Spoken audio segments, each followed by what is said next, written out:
সুপ্রিয় দর্শক আসসালামু আলাইকুম। আশা করি সকলে ভালো আছেন। রাজনগর এক্সপ্রেসের নতুন একটি ভিডিওতে আপনাদের স্বাগতম। সম্মানিত দর্শক, এটা দেখছেন আমাদের গ্রামের বাড়িতে একটি জমির ভিতরে এটাকে মাহিন্দ্র বলে, মাহিন্দ্র দিয়ে এটা চাষ করা হচ্ছে। মানে এটাকে বলে হাল। আগে যেমন গরু দিয়ে হাল চাষ করা হইতো, এখন কিন্তু যুগটা অনেক আধুনিক হয়ে গেছে। আসলে এখন আর গরু দিয়ে হাল চাষ করা হয় না। তো প্রথমে বেরিয়েছিল ছোট ট্রাক্টর, তো ট্রাক্টরের যুগও শেষ। এখন আবার বের হয়েছে এরকম মাহিন্দ্র। আসলে ট্রাক্টরের থেকে মাহিন্দ্রর হালটা খুব ভালো হয়, কারণ এটার কাঁটাগুলো অনেক বড় বড় আর মাটিগুলো বেশি ওঠে।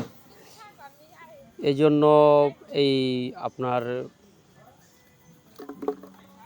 মাহিন্দ্র দিয়ে চাষ করা হচ্ছে। এটাতে জমির মাটিগুলো বেশি ওঠে, যার কারণে ফসল উৎপাদনে খুব সহায়ক।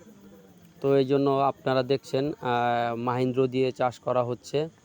তো এটা আমাদের একটা জমি, আপনাদেরকে একটু দেখাই।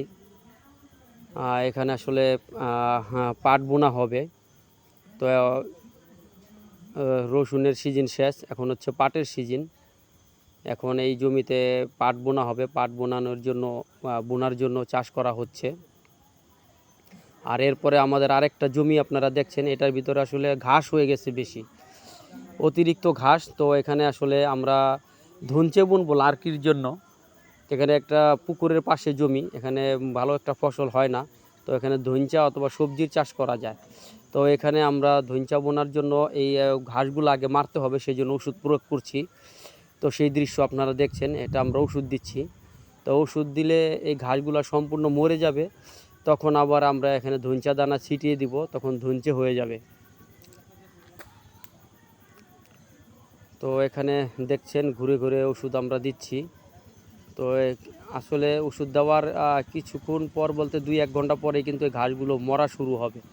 ঘাস কেটে নেওয়া হয়েছে গরুকে খাওয়ানোর জন্য, কিন্তু ঘাস এগুলো আবার জন্মাবে, যার কারণে এখানে ওষুধ দিতে হবে। ওষুধ দিলে ঘাসগুলো একেবারে মরে যাবে আর জন্মাবে না। তো সেই দৃশ্য আপনাদেরকে দেখালাম। ভিডিওটি কেমন লাগে অবশ্যই কমেন্টে জানাবেন। তো এই যে ওষুধগুলো দিচ্ছি, এরকমভাবে মেশিন থাকে, মেশিন পাম্প করতে হয়। একটু পরে দেখবেন মেশিনটা পাম্প করতে হবে। পাম্প করার পরে এখানে একটা লিভার আছে, এটা চাপ দিলে এই যে পাম্প করা হচ্ছে, এরকম পাম্প করলে ভিতরে হাওয়া সৃষ্টি হয়, তখন এটা চাপ দিলে স্পিডে এটা ওষুধটা বের হয়। তো এখন আপনারা দেখছেন দর্শক, ওষুধ দেওয়ার পরে কি অবস্থা, এই দেখেন। ওষুধ দেওয়ার একদিন পরে কিন্তু এরকম হয়ে গেছে, এরকম ঘাস মরে একেবারে শুকিয়ে গেছে। তো আরও শুকাবে ইনশাল্লাহ, তো একেবারে মরে যাবে। এরপর আমি এখানে ধনচে দানা ছিটিয়ে দিব। দেখেন পুরা মরে গেছে, সম্পূর্ণ ঘাস মরে গেছে। তো এখানে আর ঘাস আমরা বুনবো না, এখানে অন্য ফসল আদি করবো, সেই জন্য ঘাসগুলা মেরে ফেললাম। তাই এতদিন আমরা বুনি নেই, তো গরুকে খাওয়ানোর জন্য অন্য লোকেরা ঘাসই বুনতো। তো দর্শক, ভিডিওটি দেখলেন, কেমন লাগে অবশ্যই কমেন্টে জানাবেন। ভালো লাগলে ভিডিওটি শেয়ার করে দিবেন। আর যারা চ্যানেলটিকে সাবস্ক্রাইব করেন নাই এখনও, দয়া করে চ্যানেলটি সাবস্ক্রাইব করে দিবেন।